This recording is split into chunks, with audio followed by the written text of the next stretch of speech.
Thanks for tuning in. So I've decided to change the name of the podcast to The Perspicacious Perspective, as I think it's a lot more befitting of what my intentions are with this podcast. The word perspicacious refers to wisdom, perspicuity, sagacity, shrewdness, and insight. It may seem at times like I'm trying to impose my views on my listeners, but I'm old enough now to understand that that's a zero-sum game. The benefit I get from recording these episodes is that I get to explore topics that I wouldn't necessarily go into that deep. And the benefit I hope you'll receive from listening to my podcast is that you get some perspective on topics that are not talked about enough. I find it therapeutic addressing these topics, and it helps me to clarify what I truly think. And it makes me think about how I can use these underlying universal wisdoms to shape my own perspective and ideally improve the quality of my own existence. Even if you do disagree with me, at least you know there's someone out there that thinks what they do. If you could have a conversation with me, what would you tell me that I got wrong? Could you back it up? Those are the kinds of conversation that truly stimulate me, and if you're anything like me, you are genuinely open to pursue the truth and are ready to put your ego aside for it.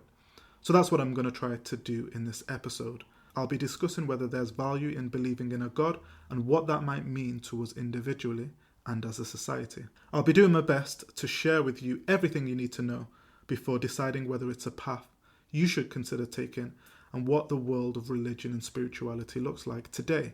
So the major world religions which you're most likely to be familiar with are Christianity, with 2.4 billion followers who believe in Jesus Christ as the Son of God.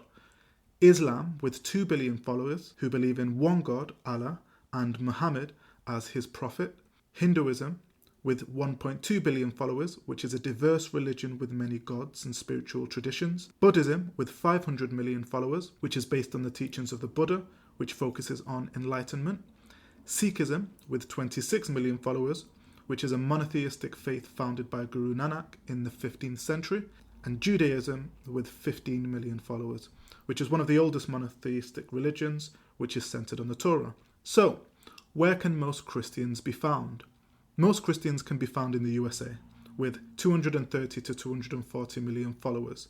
Brazil, with 180 to 190 million followers. Mexico, with 120 to 130 million followers. Russia, with 100 to 110 million followers. And the Philippines, with 85 to 90 million followers. Brazil, by the way, is the country which possesses the largest number of Catholics globally. Mexico is also another country with a significant Catholic majority. And other countries with a strong Catholic presence include Argentina, Colombia, Peru, and Chile. In Europe, the Catholic majority countries are Italy, Spain, France, Poland, Portugal, and Ireland. The Protestant majority countries are Germany, the UK, Sweden, Norway, Denmark, and Finland. And the Orthodox majority countries are Russia, Greece, Ukraine, Serbia, and Romania. In Africa, Nigeria is almost evenly split between Christians and Muslims. Ethiopia is one of the oldest Christian nations, and large Christian populations can be found in the Democratic Republic of the Congo, Kenya, Uganda, Ghana, and South Africa. In Asia, the Philippines is the largest Christian majority country, which is predominated by Catholicism. In India, there is a small but significant Christian minority, especially in the Kerala and Goa regions. In China, Christianity is growing despite government restrictions. You can find large Protestant and Catholic communities in South Korea, and there are historically significant Christian populations in the Middle East and Caucasus regions, which includes Lebanon in the Middle East and Armenia and Georgia in the Caucasus region. In Oceania, Australia and New Zealand are historically Christian majority countries. However, secularism seems to be rising there, and Papua New Guinea is a predominantly Christian country. So, where can most Muslims be found? Most Muslims can be found in the Middle East and North Africa, which includes Saudi Arabia, which is home to Mecca and Medina, the two holiest cities in Islam for both Sunnis and Shias. It's important to note that just like Christianity, there are denominations of Islam. The two main denominations are Sunni and Shia. Sunnis make up 85 to 90% of Muslims, and Shias make up only 10 to 15%. The other denominations make up less than 1% of Muslims. The main difference between Sunnis and Shias comes from a historical dispute over leadership after the death of Prophet Muhammad in 632 CE.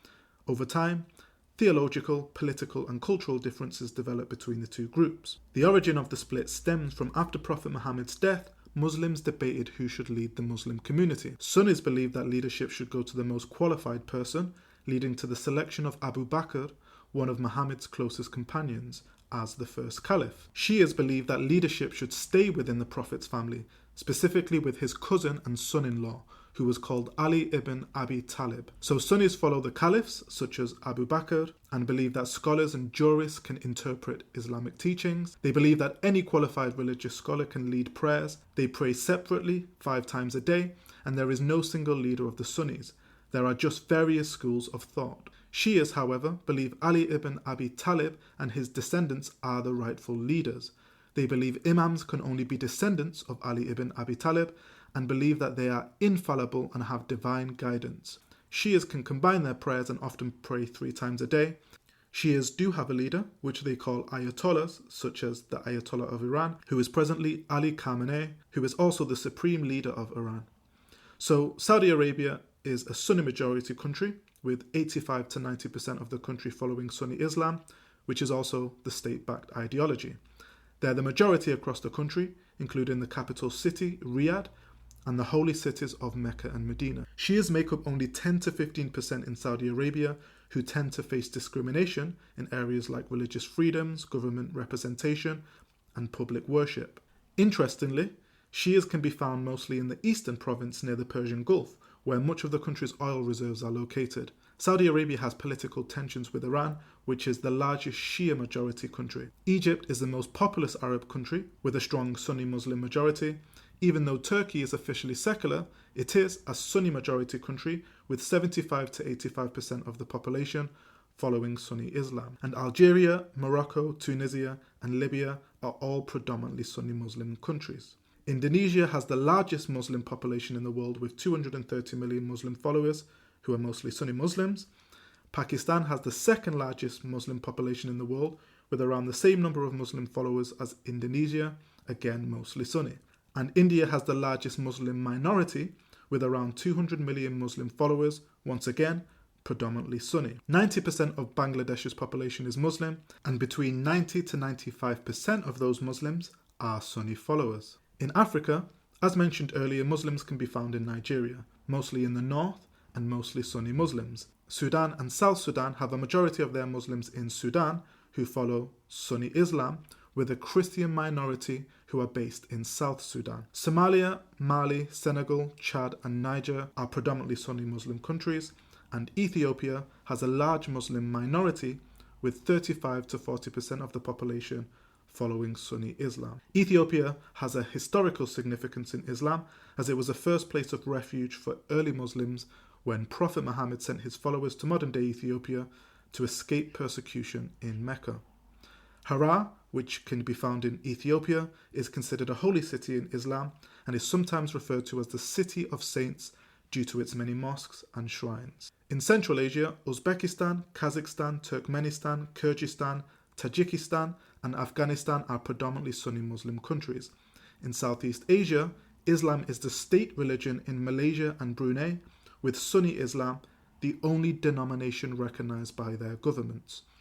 Southern Thailand and southern Philippines also possess significant Sunni Muslim populations. In Europe, the Bosniaks in Bosnia and Herzegovina are predominantly Sunni Muslim, opposed to the mainly Christian Orthodox Serbs and largely Roman Catholic Croats, who are also settled there. Although many Albanians are secular and their religious identity is more cultural, between 50 to 70% of Muslims identify as Sunni Muslims. Kosovo is an overwhelmingly Sunni Muslim country or disputed region. The large Muslim immigrant communities found in France, Germany and the UK are mainly from the Sunni majority countries in North Africa, the Sunni majority Turkey and the Sunni majority Pakistan, India and Bangladesh. In the Americas, Muslim communities are small but are growing exponentially, and you can find 25 million Muslims in China and 20 million Muslims in Russia, who are predominantly Sunni Muslims in both countries. So, where can most Hindus be found? Most Hindus will be found in India and Nepal, as it constitutes 79% of India's population and 81% of Nepal's population. 13 million Hindus live in Bangladesh, which only makes up 8% of Bangladesh's population. And 4.5 million Hindus can be found in Indonesia, mostly in Bali. 4.4 million Hindus can be found in Pakistan, and 3.1 million Hindus can be found in Sri Lanka. There are 4 denominations of Hinduism, and within these 4 main sects, many sub-schools and regional traditions exist. So where can most Buddhists be found? So even though most Buddhists will be found in China due to their population, Cambodia and Thailand are the most Buddhist countries. Almost 97% of Cambodia's population and almost 93% of Thailand's population practices a type of Buddhism they call Theravada Buddhism, which is also practiced in Sri Lanka, Myanmar or Burma, and Laos, which are all predominantly Buddhist countries. Another predominantly Buddhist country, Bhutan in the Himalayas, practices a type of Buddhism called Tibetan Buddhism, which is also practiced by those from the autonomous region in China, Tibet, and just over half the population of Mongolia. Other countries with large Buddhist populations who may practice other kinds of Buddhism include Japan, Singapore, South Korea, Taiwan, Nepal, Vietnam, and Malaysia. Where can most Sikhs be found? Most Sikhs can be found in the Punjab region of India, the Sikh homeland, which only makes up around 1.7% of India's population. Canada has the largest diaspora of Sikhs, with 800,000 Sikhs making up 2.1% of Canada's population, and around 500,000 Sikhs can be found in both the UK and US. Diasporas of Sikhs can also be found in Australia, Malaysia, Pakistan, Germany, Italy, and Kenya. And finally, where can most Jews be found around the world? Yep, you guessed it, Israel, with 7.2 million Jews that make up 73% of Israel's population. The USA has the second largest Jewish population with 6 million Jews, and large diasporas of Jews can be found in France, Canada, the UK, Argentina, Russia, Germany, Brazil, and Australia. Judaism has several denominations or movements that differ in their interpretation of Jewish law, traditions, and modernity, including Orthodox Judaism, which has a traditional and strict interpretation of Jewish law, Conservative Judaism, where Jewish law is binding but adaptable to modern life, Reform Judaism, where the Torah is viewed as being inspired by God but written by humans, allowing for modern interpretation and personal choice and religious observance, Reconstructionist Judaism, which views Judaism as a civilization and an evolving culture, not just a religion, Humanistic Judaism, which is about culture, history, and ethics, and doesn't require the belief in God, and Karaite Judaism, which rejects the Talmud and oral law, following only the Hebrew Bible. So you might be wondering what the fastest growing religions are and why. Islam is indeed the fastest growing religion in the world, growing at about 1.9% per year. The main reason for this growth is the high birth rates in majority Muslim countries like Indonesia, Pakistan, Nigeria, India, and Egypt. A common misconception is that Islam is growing due to people converting to Islam, which while it does gain some converts, its natural increase is due to birth rates in those majority Muslim countries. Christianity is growing at about 1.3% per year, mostly due to high birth rates in sub-Saharan Africa, Latin America, and parts of Asia. Christianity actually has the highest number of converts, but it also experienced losses, particularly in Western countries in Europe and North America. Hinduism has a relatively high growth rate at about 1.2% per year, again, mainly due to natural birth rates in India, Nepal, and Bangladesh. Interestingly, even though the number of atheists and agnostics is increasing in the world, the percentage of religiously unaffiliated individuals is decreasing due to high birth rates among religious populations. So what does this information tell us? It tells us that most people in the world who are religious almost become religious by default. That might seem antithetical to modern Western thought, as the Enlightenment period in the West was supposed to engender critical thinking, which I imagine a lot of us in the West subscribe to. Being able to identify by the religion you choose is obviously a privilege enjoyed by people who tend to be born in either Northern European countries or Northern American countries, according to this data. Particularly in Islam, there are apostasy laws that prevent people whimsically leaving the religion, and you can only imagine the social pressure there is in majority Muslim countries to follow Islam's laws, rituals, and traditions. The same could be said about Hinduism in India and Nepal, Judaism in Israel, Buddhism in Cambodia or Thailand, or Orthodox Christianity in Romania, since 99% of Romania's population identify as Orthodox Christians. Renouncing your religion in these countries could be perceived as tantamount to renouncing your heritage. The equivalent in the West might be an American saying they no longer wish to identify as an American, or a black person saying they no longer wish to identify as being black. It would be giving up everything that makes you who you are and almost evokes an inferiority complex. And since humans are intrinsically tribal, it would be deemed as an aberration to catch anyone renouncing their heritage. With Judaism having a large diaspora in the US, it's no surprise that there are now denominations of Judaism that make complying to Jewish law less stringent to allow them to integrate in modern Western America. And even though Judaism is still a growing religion, once again mainly due to birth rates in Israel, there's no denying that the stringency of Jewish law has diluted with its reformed denominations, and more Jews are deciding to marry non-Jews due to being settled in a North American country. So the data overwhelmingly proves that it's only Western countries where the majority religions seem to be dying. It's growing everywhere else. So what are the benefits of being able to choose your own religion or being able to choose not to believe at all? The obvious benefits of freely being able to identify as a religion you choose or resonate best with, or not identify with any religion at all, is that you can be freely tolerant of any religion, tradition, or ritual that doesn't conform with the one that you were born into. It means you can be tolerant of homosexuality and other unconventional ways of life that perhaps one of the major religions doesn't necessarily tolerate. This will be a benefit enjoyed by those living in a pluralistic Western society, as these societies tend to be a lot more heterogeneous than, let's say, Indonesia or India or Cambodia. So what does it mean not having to follow a religion or believe in a god? Well, it frees up your day to be self-serving, meaning you don't have to pray, you don't have to go to a religious place of worship, can wear what you want, and don't have to make any sacrifices that religious people tend to make at certain points of the year, like Lent in Christianity or Ramadan in Islam. You don't have to worry about how your actions may blemish the reputations of your family, congregation, or community, and you don't necessarily need to feel guilty about doing immoral things to climb the social hierarchy or fit into society. It means you can have sex with who you want, when you want, and realize your sexual fantasies in as much as possible. You can get married and divorced as many times as you want, and notwithstanding your biological predetermination to want to give your children the best life possible, you can abscond from your family or abandon your children without necessarily feeling any guilt, since there's no societal rules against it.